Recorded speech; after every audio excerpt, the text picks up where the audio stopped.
शाम ढलने लगी थी। चारों ओर सन्नाटा पसरा था।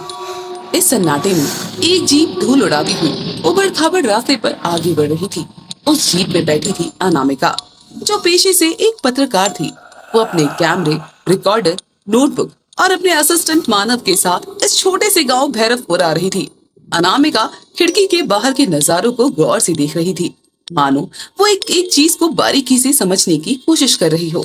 वो अपनी सोच में खोई होती है कि तभी जीप चला रहा ड्राइवर उसे कहता है, मैडम, सूरज डूबने से पहले गांव पहुंचना अच्छा रहेगा। यहाँ रात को जंगल कुछ ज्यादा ही बोलता है। हाँ तो जंगल के बोलने से कैसा डर? मैडम, डर तो लगेगा ही। ये गांव है, शहर नहीं, जहाँ रात भी दिन जैसी लगती हो। वैसे भी बहुत सी कहानियां दफन है इन सुनसान रास्तों में। कहना क्या चाहते हो भाई? यही कि रात होते ही यहाँ इंसान नहीं आत्माएं भटकती हैं। मैडम, मैंने तो पहले ही कहा था, ऐसे गांव में ही मुझे नहीं जाना। वो तो आपकी खातिर चला आया। अरे मानव, मैं मजाक कर रही हूँ, तुम इतना क्यों कांप रहे हो? दोनों की बातें चल ही रही होती हैं कि तभी गाड़ी अचानक से रुक जाती है। अनामिका ड्राइवर से पूछने ही वाली होती है कि तभी उसकी नजर गाड़ी के सामने घूंघट किए एक औरत पर पड़ती है। ड्राइवर रमेश जीप का शीशा नीचे कर जोर से चिल्ला रहा है, अरे ओ, अंधी है क्या? अभी गाड़ी के नीचे आ जाती तो। हट सामने से। औरत कोई जवाब नहीं देती और धीरे धीरे गाड़ी के सामने से हट जाती है। रमेश गाड़ी आगे बढ़ाता है और जीप में बैठी अनामिका की नजर एक एक उस घूंघट वाली औरत को देखती रहती है, मानो वो जानना चाहती हो कि उसने ड्राइवर की बातों का पलटकर जवाब क्यों नहीं दिया। लगता है वो औरत गूंगी बहरी थी। अरे जो भी थी साहब, अभी मैं गाड़ी नहीं रोकता तो भगवान की प्यारी हो जाती। कुछ ही देर में ड्राइवर रमेश दोनों को भैरवपुर गांव में छोड़ देता है। दोनों रात के अंधेरे में फोन की फ्लैशलाइट जलाकर जैसे तैसे गांव के सरपंच धर्मपाल के यहाँ पहुँचते हैं। घर का दरवाजा एक पागल औरत खोलती है, जो अनामिका को देखते ही अपने गले से लगाकर रोने लगती है। मेरी बच्ची, तू आ गई। उस डायन ने तुझे बहुत दुख दिया ना। मैं उसे नहीं छोड़ूंगी। मैडम, गांव में भी आपकी एक माँ है, आपने कभी बताया नहीं। आंटी जी नमस्ते। दूर हट कमीने, खबरदार, जो मेरी बेटी को छुआ भी तो। अनामिका और मानव हैरान थे कि तभी सरपंच धर्मपाल वहां आते हैं और कोकिला को अनामिका से दूर करके कहते हैं, माफ करना बेटी, ये मेरी पत्नी है। इसकी हालत ठीक नहीं है, तो तुम्हें अपनी बेटी समझ रही है। मतलब ये आपकी माँ नहीं है? मानव शांत रहो। सरपंच जी, हम शहर से यहाँ काम के सिलसिले में आए हैं। गांव वालों ने बताया है कि आपके घर पर रहने की जगह मिल जाएगी, तो यहाँ आए हैं। हाँ हाँ, क्यों नहीं, अंदर आओ। वैसे भी रात बहुत हो चुकी। दोनों जैसे ही अंदर जा रहे होते हैं कि तभी अनामिका को अपने आसपास एक ठंडक का एहसास होता है। तो अचानक वो पीछे मुड़कर देखती है। क्या हुआ बेटी? पता नहीं, ऐसा लगा कि कोई पीछे से गुजरा हो जैसे। क्या मैडम, आप भी बाकी बाकी बातें कर रही हो? मानव की बात सुनकर अनामिका उसे घूरने लगती है, तो मानव घर के अंदर चला जाता है। घर के अंदर आते ही अनामिका को एक अजीब सी महक महसूस होती है। साथ ही वो देखती है कि दीवारों पर मिट्टी की राख से बने चित्र बनाए गए हैं, जिनमें अजीब सी आकृतियां हैं।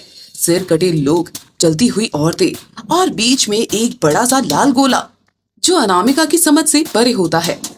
सरपंच जी, ये चित्र, ये सब क्या है? ये सब पुराने जमाने की चीजें हैं बेटी।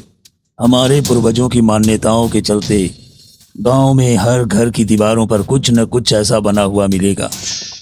लेकिन वो अलग बात है कि अब कोई विश्वास नहीं करता इन बातों पर। विश्वास तो नहीं करते, लेकिन दीवारों पर अब भी बनाए हुए हैं। सरपंच के इशारे पर एक नौकर दोनों के लिए कमरा तैयार करता है। थकी हारी अनामिका खिड़की के पास जाकर खड़ी हो जाती है। तभी अचानक बाहर दूर कहीं उसे किसी औरत के चीखने की हल्की आवाजें आती है। वो चौंक कर पीछे हटती है। सरपंच जी, क्या आपने ये आवाज सुनी? क्या यहाँ आसपास कोई और रहता है? बेटी, पास में ही एक वीरान हवेली है, जो सालों से बंद होने के चलते खंडहर बन गई है। पर वहां से ऐसी अजीब अजीब आवाजें सुनाई देती हैं, इसलिए कोई आसपास भी नहीं भटकता उसके। क्यों? ऐसा क्या है वहां? बहुत समय पहले की बात है।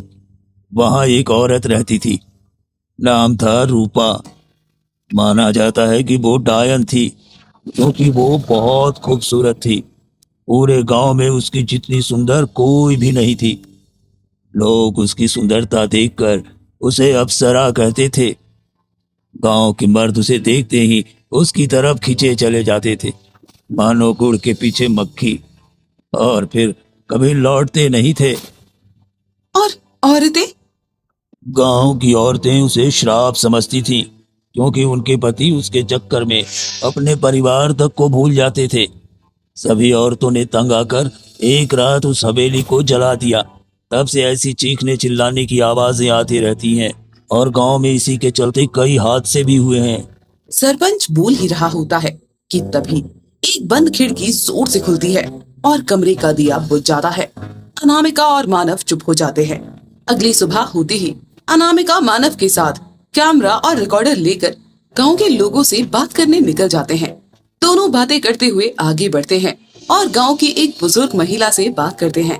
अम्मा, ये जो डायन के बारे में अफवाह फैली हुई है, क्या ये सच है या फिर गांव वालों ने अपने मनोरंजन के लिए कोई कहानी बनाई हुई है?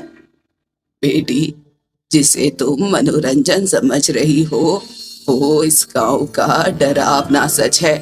जब चांद पूरा होता है ना, तब वो डायन लौटती है। क्या किसी ने उसे देखा है? हाँ, मेरी पोती ने उसे पिछले साल गांव के बहुत पुराने पेड़ के पास देखा था।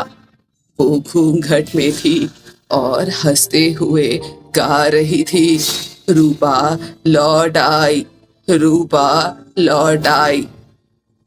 मैडम, मुझे नहीं लगता कि ये सब रिकॉर्ड करने जैसा कुछ है। चलिए अब वापस चलें। तुम्हारा दिमाग खराब है। यही तो हमारी स्टोरी है। इसके लिए तो शहर से इतनी दूर आए हैं। ये सच या झूठ, इसका पता हमें लगाना है, ताकि डायरेक्टर को बेहतर स्टोरी दे सके। गांव की बुजुर्ग महिला की बातों ने अनामिका की दिलचस्पी डायन के सच को जानने में और बढ़ा दी थी। वहीं मानव के चेहरे पर डर साफ दिख रहा था। बीतते समय के साथ अनामिका गांव वालों से और बातें पता कर पाती। एक दिन गांव के चौराहे पर किसी आदमी की लाश मिलने से हड़कंप मच जाती है। अनामिका और मानव जब वहां पहुंचते हैं तो देखते हैं कि मरे हुए आदमी के चेहरे पर घूंघट था। पुलिस वाले जब घूंघट को उठाते हैं तो अनामिका और मानव हैरान रह जाते हैं। ये तो ड्राइवर रमेश है मैडम। ये आदमी भी डायन का शिकार बन गया। लेकिन डायन तो सिर्फ औरतों का शिकार करती है। अरे तुम्हें दिखाई नहीं दे रहा? इस आदमी के चेहरे पर डायन का दुपट्टा है। मानो न मानो, जाने अनजाने इस आदमी ने डायन को देखा होगा, तभी इसका ये हाल हुआ है। गांव वालों की बातें सुनकर अनामिका और मानव को वो दिन याद आता है जब रमेश ने एक घूंघट वाली औरत से बदतमीजी से बात की थी। दोनों ही घर आ जाते हैं और मानव अपना सामान बांधते हुए कहता है, मैडम वापस चलो, वरना वो डायन हमें भी उस रमेश की तरह ऊपर भेज देगी। तुम पागल हो गए हो? अब तो मुझे उस डायन का सच सामने लाना ही है। डायन का नाम सुनते ही कोकिला जोर जोर से चिल्लाने लगती है और अनामिका को कसकर गले लगा लेती है। बेटी, तू डर मत, तुझे कुछ नहीं होगा। मैं हूं ना, मैं तुझे कुछ नहीं होने दूंगी। आंटी जी छोड़िए मुझे, मैं ठीक हूँ। अरे नहीं नहीं, मैं नहीं छोड़ूंगी, मैं तुझे दूर नहीं जाने दूंगी। कोकिला के चिल्लाने की आवाज सुनकर धर्मपाल अंदर आ जाता है और कोकिला को जैसे तैसे शांत करके सुला देता है। कोकिला की ऐसी हालत देखकर धर्मपाल की आंखों से आंसू आने लगते हैं। तभी अनामिका उससे पूछती है, आखिर आंटी की ऐसी हालत क्यों हुई और आपकी बेटी वो कहाँ है? मेरी बेटी उस डायन का शिकार हो गई। तुम्हारी तरह वो भी उस डायन की बातें सुनकर उसके बारे में जानने के लिए बेचैन रहा करती थी। एक रोज वो उस खंडहर की तरफ गई और फिर कभी वापस नहीं लौटी। उसके बाद से ही कोकिला की ये हालत हो गई है। मेरी मानो बेटी, शहर लौट जाओ। ऐसे ही कितने हादसे हो चुके हैं इस गांव में। धर्मपाल की बात सुनकर अनामिका हैरान रह जाती है, जिसके बाद उसकी उस खंडर वाली हवेली में जाने की इच्छा और भी बढ़ जाती है। अगले दिन शाम के समय अनामिका और मानव उस पुराने पीपल के पेड़ के पास जाते हैं। हम इस वक्त भैरवपुर गांव के उस पुराने पेड़ के पास खड़े हैं जिसे मनहूस पेड़ कहा जाता है। गांव वालों का मानना है कि इसी पेड़ के पास वो औरत, जिसे वे डायन कहते हैं, पूर्णिमा की रात को प्रकट होती है। मैडम, आप बोलती रहो, मैं पीछे से देखता हूँ, कहीं कुछ आ ना जाए। मनहूस पेड़ के पास हवा की सनसनाहट तेज होती जा रही थी। अनामिका कैमरे में रिकॉर्ड कर रही थी और मानव की आंखें पेड़ के चारों ओर ऐसे घूम रही थी मानो जैसे वो किसी अनदेखे खतरे को भांपने की कोशिश कर रहा हो। हमने अभी तक डायन को नहीं देखा है, लेकिन ये जगह, यहाँ की हवा, सब कुछ बेहद अलग महसूस हो रही है। एक अजीब सी ऊर्जा है यहाँ। मैडम, बस इतना काफी है, प्लीज प्लीज अब वापस चलिए, मुझे अच्छा नहीं लग रहा है। तभी अचानक हवा रुक जाती है और एक औरत की धीमी हंसी सुनाई देती है। दोनों चौंकते हैं। ये आवाज सुनी तुमने? हाँ, ये हंसी तो यही कहीं है मैडम। पेड़ के पीछे से घूंघट किए हुए एक औरत की परछाई दिखाई देती है। उसके पांव जमीन पर से थोड़े ऊपर और उल्टे नजर आ रहे थे। ये देखकर ही अनामिका और मानव के पैरों तले जमीन खिसक जाती है। तभी अचानक परछाई बिना आवाज किए पेड़ के दूसरी ओर सरक जाती है। तुम कैमरा चालू रखना, मैं देखती हूँ कौन है। अनामिका धीरे धीरे पेड़ की तरफ बढ़ती है तो वही डरते हुए मानव कैमरे की लाइट उस तरफ फोकस करता है, पर वहां कोई नहीं था। तभी पेड़ के पीछे से एक हवा का झोंका आता है और कैमरा गिरकर टूट जाता है। मैडम! दोनों तेजी से गांव की ओर भागते हैं और एक हंसी उनका पीछा करती है। जैसे तैसे दोनों घर पहुंचते ही दरवाजा बंद कर लेते हैं और सरपंच से इस बारे में कुछ नहीं कहते। उस रात अनामिका को नींद ही नहीं आती। बार बार उसकी आंखों के सामने वही परछाई घूमती रहती है, वही हंसी उसके कानों में गूंजती है और वही ठंडी हवा का झोंका उसे महसूस होता रहता है।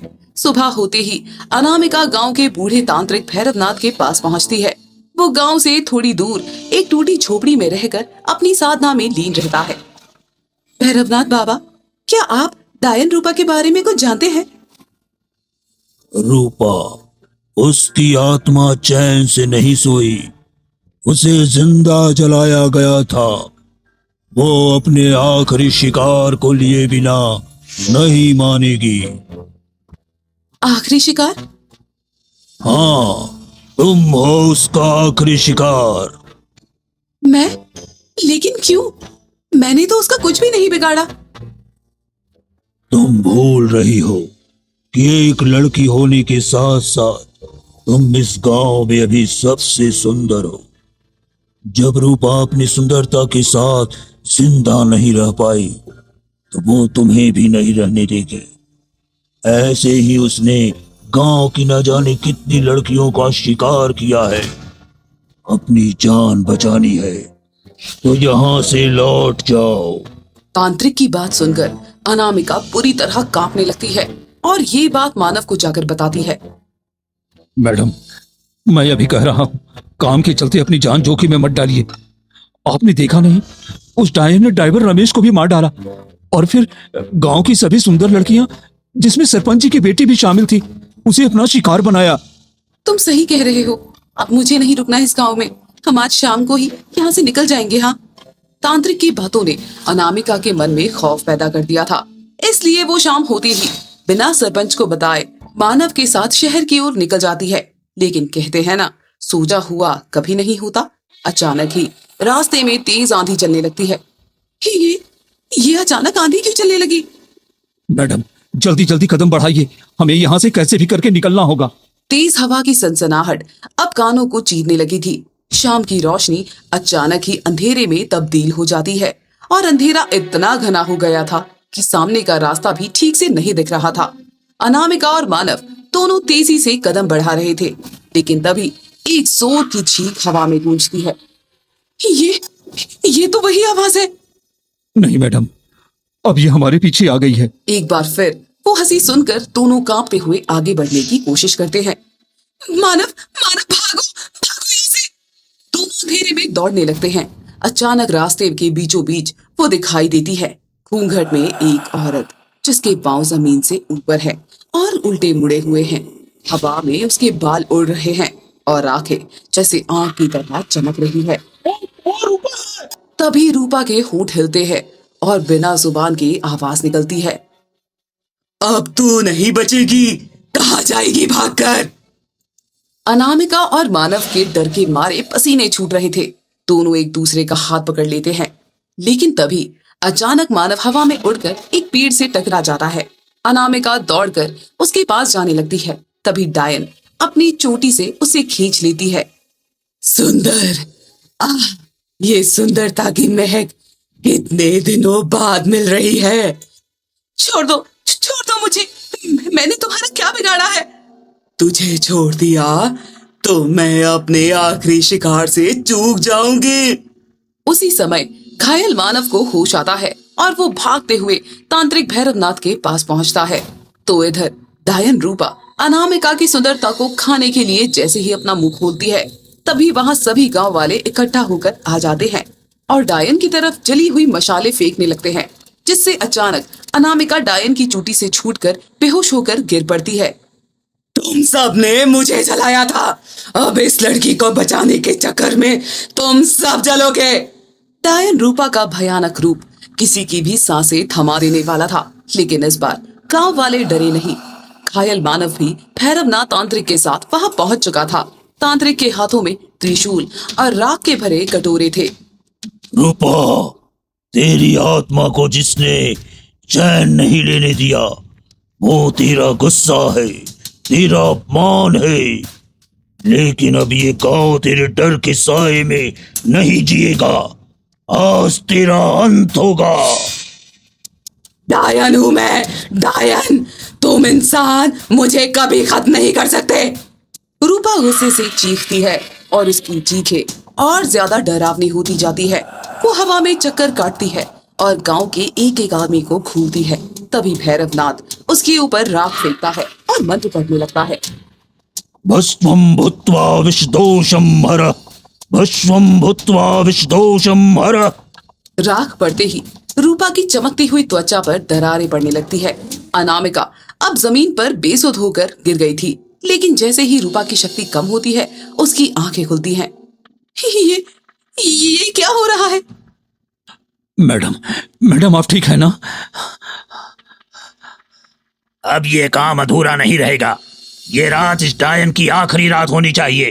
बेटी तुम चिंता मत करो, गांव वालों ने अपनी बहन, बेटी, पत्नियों को खोया है, लेकिन अब हम इस डायन को किसी को नुकसान नहीं पहुंचाने देंगे।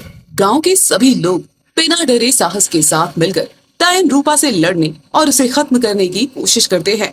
तांत्रिक भैरवनाथ अब अपना अंतिम मंत्र पढ़ता है और अपना त्रिशूल पूरी जान लगाकर रूपा की तरफ फेंकता है।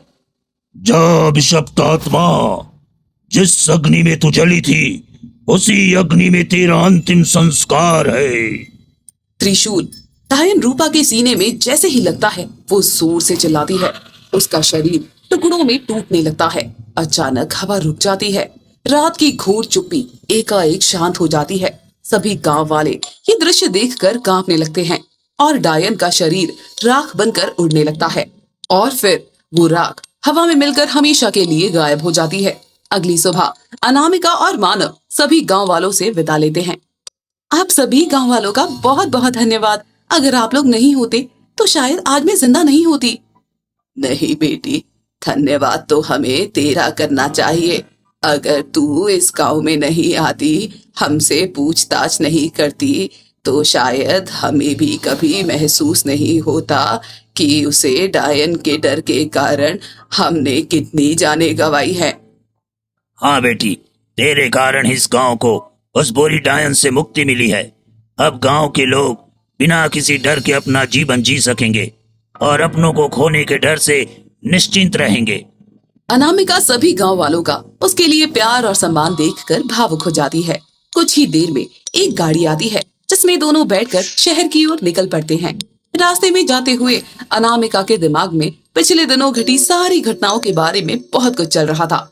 उसने कभी नहीं सोचा था कि वो एक ऐसे गांव में जाएगी जहां वो किसी डायन के आखिरी शिकार होने वाली थी, लेकिन उसके भाग्य ने उसे आखिरी शिकार होने से बचाकर उस डायन को भी शिकार होने पर मजबूर कर दिया।